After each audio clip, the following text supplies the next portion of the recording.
We have seen circulation of blood in animals, but when it comes to plants, the circulatory system comprises of two parts: circulation of water and circulation of food, xylem and phloem, which we already know from 8th standard. So let us understand the two strategies how water is transported throughout the plant. The first strategy is called diffusion, which is automatic transfer from high concentration of water to low concentration of water, that is from the roots to the leaves. And transpiration is the second strategy, which is a proper system of sucking water and minerals from the roots to the leaves. Energy needs of the plants is very low, and the single biggest reason is they don't move. They don't have eyes, they cannot smell, they cannot feel touch, they cannot think. So as such, plants are living, but they are very different from animals. There is lot of things which they don't do. Therefore, their energy requirement is very low. And therefore, their circulation requirement is slow. So their circulatory system is a very slow and long process. So first strategy we are going to do in detail. What happens is as follows. Plant circulatory systems are quite unique. How do plants suck water? That is the first discussion, and there are two strategies: diffusion, transpiration. Diffusion is automatic process and natural, and transpiration is done actively where water vapor is released by the leaves. Let us look at diffusion in detail. Plants which has roots and shoots, and the roots when enlarged through a magnifying glass, what we observe, it is in direct contact with soil. So there are two players. There is roots and there is soil. Soil is heavily loaded with ions, calcium, sodium, magnesium, ions of metals which are necessary for the plant, so they enter the roots. So the roots are full of metal ions, because of which there is less space for water, or there is less water, and outside there is ample amount of water. The law of diffusion states that water will always move from high concentration to low concentration. Automatic transfer of water from high concentration to low concentration, and that is called diffusion.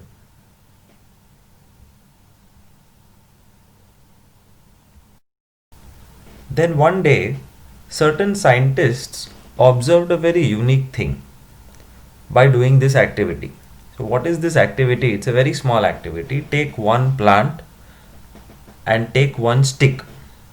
I mean, there was no need for the stick, but still, take two pots. One has a live plant and one has a dead stick, and cover both the plants with a plastic bag and put sellotape around it. Just close the mouth.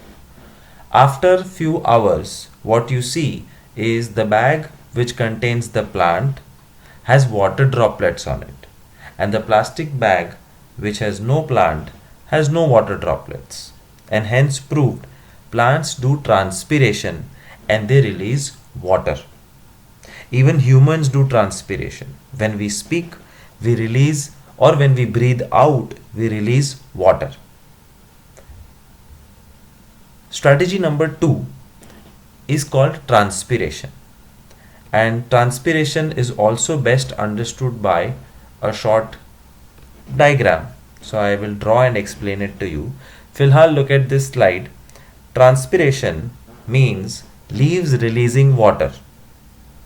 Where does this water come from? Xylem. Where does xylem get water?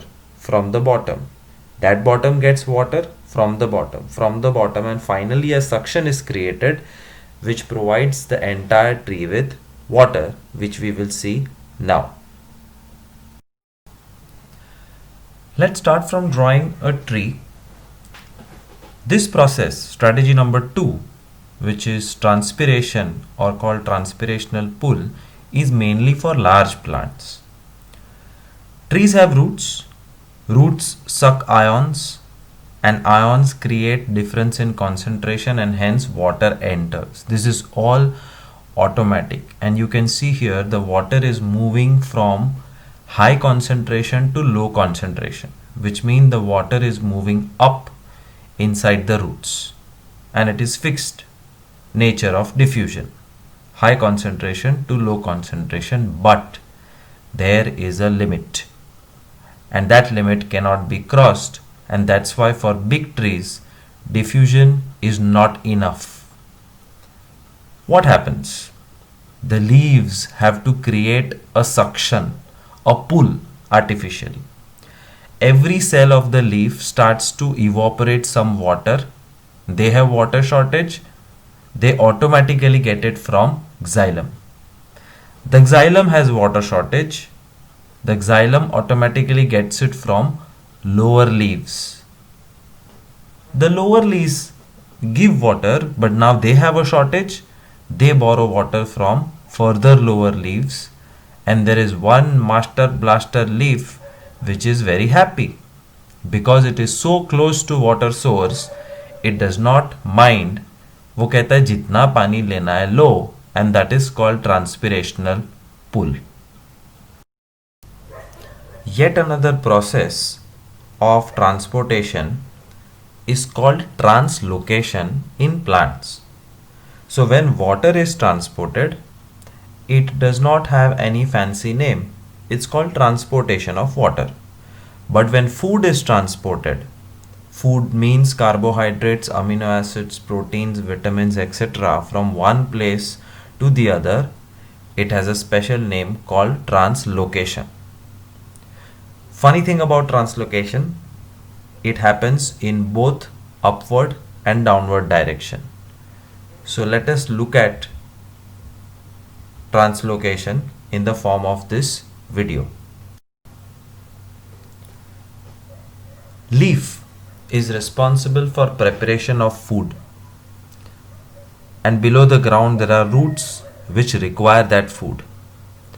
So food is prepared by leaf and food is required by whole plant.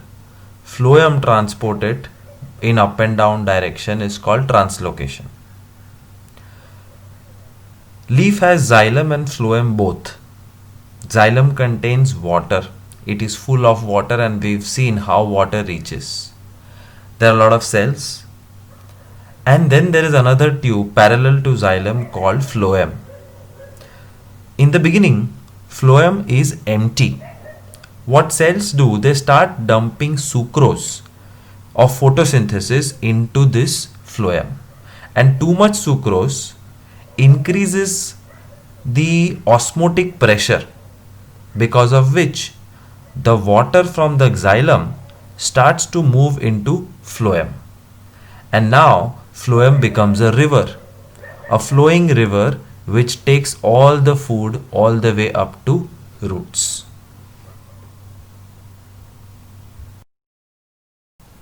So to conclude, translocation means transport of food. Food means sucrose, which is a type of sugar. Sucrose is put inside phloem by the use of ATP, which means energy, because of which osmotic pressure increases. Therefore, water moves in from the xylem inside phloem. Phloem becomes a river and starts transporting sucrose to other parts of the body. In every life process, you will observe that there is one line written about unicellular organism and a lot more detail about multicellular.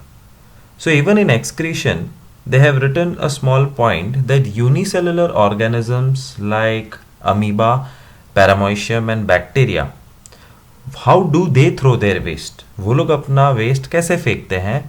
Directly cell membrane के through, and that is called diffusion. So automatic transfer of waste from the cell membrane is called excretion. But in multicellular organism, it is quite complex. So let's take our own example. We are animals and we throw three different categories of waste.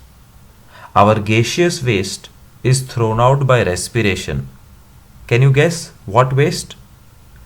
Carbon dioxide. Our solid waste is thrown by digestive system, and liquid waste, which is called urine, is thrown out by the excretory system. So in this topic we are going to understand the human excretory system, where the main organs are kidneys and then the rest of the accessories. As you can see in this diagram, two kidneys are connected by two ureters, basically tubes, which is connected to the urinary bladder, and urinary bladder stores urine, which is thrown out every 4 to 5 hours. So job of kidney is to filter blood. And now I am going to explain you that how exactly the kidney is able to filter the blood, because kidney contains a microscopic structure in lakhs, lakho microscopic structures hai called nephron. And mind you, this is the last topic of the chapter, and we have come across three different microscopic structures जो लाखों में होते हैं. First, villi in small intestine जो खाना absorb करता था हमारे लिए. Second, alveoli in the lungs जो ऑक्सीजन अब्सॉर्ब करता है हमारे लिए. And now there will be nephron जो कचरा एब्सॉर्ब करता है हमारे लिए. So biology is very complex, at the same time it's very entertaining and interesting. Let's look at nephron. Look at this snapshot and imagine a scenario. Blood is a river. Blood एक नदी है जिसमें 24 घंटे सारे sales अच्छी चीज़ें लेते हैं. For example oxygen, protein, vitamin, mineral, amino acid जो डाइजेशन से आता है ब्लड में, वो सब सेल्स लेते रहते हैं और नॉन स्टॉप सेल्स अपना सारा कचरा ब्लड में फेंकते रहते हैं. So human beings are made up of trillions of cells, and trillions of cells if they throw waste in the blood, तो सोचो हमारे ब्लड की हालत गंगा जैसी हो जाएगी. इसलिए किडनी बनाइए. Kidney is a filter. It removes the dirty material from the blood. तो basically blood जब गंदा हो जाता है तो कहाँ जाता है? बाथरूम में. क्यों? नहाने. तो I am going to use an analogy that blood is going to take bath. तो नहाने blood जा रहा है किडनी के अंदर. किडनी के अंदर कहाँ? नेफ्रॉन में. और नेफ्रॉन के अंदर कहाँ? ग्लोमेरुलस में. So glomerulus is the bathtub where actual washing and cleaning is happening. और bathtub कहाँ रखते हैं? हॉल में क्या बालकनी में? बाथरूम के अंदर. तो glomerulus is inside Bowman's capsule. Bowman's capsule bathroom है. नहाने कौन जा रहा है? ब्लड. जब ब्लड एंटर करता है तो वो रेड होता है, मतलब ऑक्सीजनेटेड. और जब एग्जिट करता है तो वो ब्लू बन जाता है, डीऑक्सीजनेटेड. बिकॉज एक तीर दो निशान. ब्लड नहा भी लिया और ऑक्सीजन लाया था, प्रोटीन, विटामिन, मिनरल लाया था, वो सब किडनी को दे भी दिया. तो बाहर निकलते निकलते वो ब्लू हो जाता है, डीऑक्सीजनेटेड ब्लड. फिर वो कहाँ जाएगा? Can you guess? नहाने के बाद ब्लड ब्लू हो गया है, it will go to the heart, and heart will send him to lungs for reoxygenation. So this is a basic intro. Now let me start drawing the glomerulus and explain you at the same time that how is blood filtered. And last is collecting duct, जिसको gutter line बोलते हैं, जिसमें urine निकलता है. So we start drawing the Bowman's capsule from the bathtub. That is glomerulus.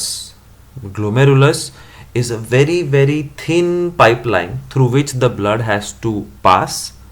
So it enters from the top tube, passes through all the small tubes and exits from the lower tube. Top tube से अंदर घुसे, घूम फिर के नहा धो के बाहर आ गए।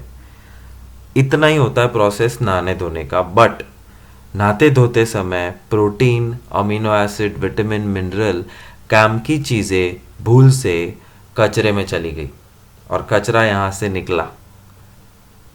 देर are 3 types of tubules, labelling वगैरह बाद में। तो ये जो सारी ट्यूब है इसमें से कचरा ट्रैवल कर रहा है और वो बाहर जा रहा है, और कचरा घूमते फिरते कहाँ जाके मिलेगा? It will gather itself in collecting tube. So this thick big collecting tube has thousands of nephrons, और ये हजारों नेफ्रॉन अपना सारा कचरा मतलब यूरिन यहाँ डाल रहे हैं। तो this is how it happens. Blood bathroom में गया, नहा धो के बाहर निकला और कचरा सारा गटर लाइन में घूम घूम के यूरिन बन के बाहर निकल जाएगा। बट इस कचरे के अंदर काम की चीज़ है, प्रोटीन, विटामिन, अमीनो एसिड, जो भूल से चले गए। तो ब्लड मारता है यू टर्न और पूरी जगह पे ढूंढते रहता है कि मेरा सामान कहाँ है, और उसको सामान मिल जाता है। साथ में वो ऑक्सीजन भी दे देता है पूरे नेफ्रॉन को और ब्लू बन जाता है, और फिर finally blue blood exits from the kidney. तो वो साफ भी हो गया, काम की चीज़ वापस भी ले ली, यूरिन भी बन गया which will detoxify our body. So as you saw, it's not as difficult as it looks. You can try 2-3 times and master it how to draw a nephron. So this is the final summary of nephron, which I'll quickly read out. Bowman's capsule is where the blood enters. Glomerulus is inside the Bowman's capsule where the blood gets ultra filtered. Tubules is the yellow colored tubes where the waste liquid is flowing. Capillaries is the smallest part of the blood lines where the blood and the waste lines are mixing with each other. क्यों? क्योंकि काम की चीज़ें, amino acid, glucose, water etcetera reabsorb करने हैं। वो गिर गए थे नहाते समय, उसको वापस लेना है ब्लड में। Collecting duct is where the all waste from thousands of nephrons is thrown together, basically a gutter line, and all the liquid collected is called urine. This is extra, never to be asked in exam. There is something called as artificial kidney. Basically it's a machine, it's called hemodialysis or dialysis machine, जिसका काम है blood में से कचरा निकालना. So the patient who is sleeping here, poor fellow, उसकी दोनों kidneys खराब हो गई है। तो एक तरफ से ब्लड हम निकालते हैं, मशीन के थ्रू पास करते हैं, साफ करते हैं और दूसरे ट्यूब में वापस डाल देते हैं। That is how dialysis work.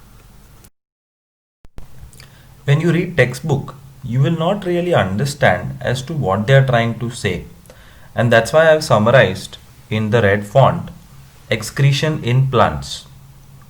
Plants also excrete, but their excretion is quite invisible. We really don't know that, oh, this is called excretion. So the first waste which the plant throws is gaseous waste, oxygen thrown out through the stomata in the process of photosynthesis. The second waste is liquid waste thrown out through transpiration, which is extra water. The third waste is solid waste, and solid waste of the plant is stored in the vacuoles inside the leaves, and once the vacuole is full of waste material, the leaf becomes dry, dies and falls off. So shedding of leaves is kind of excretion. And other wastes are resins, gums, and release in the stems and some in the soil. So any chemicals which are released by the plant's body like resin or gum. So there are mainly 4 categories of excretion in plant: solid, liquid, gaseous and other wastes. And the last is a very personal thing to me. मैंने decide किया है और अब मेरे parents ने भी decide किया है that we are not going to burn our bodies, because burning your body causes pollution. Instead we are going to donate our bodies to the hospital, and the hospital can take out whatever organs they want to so that many lives can be saved. So we have decided to donate all our organs and the entire body for scientific research purpose. I think you should also think about it for your near and dear ones.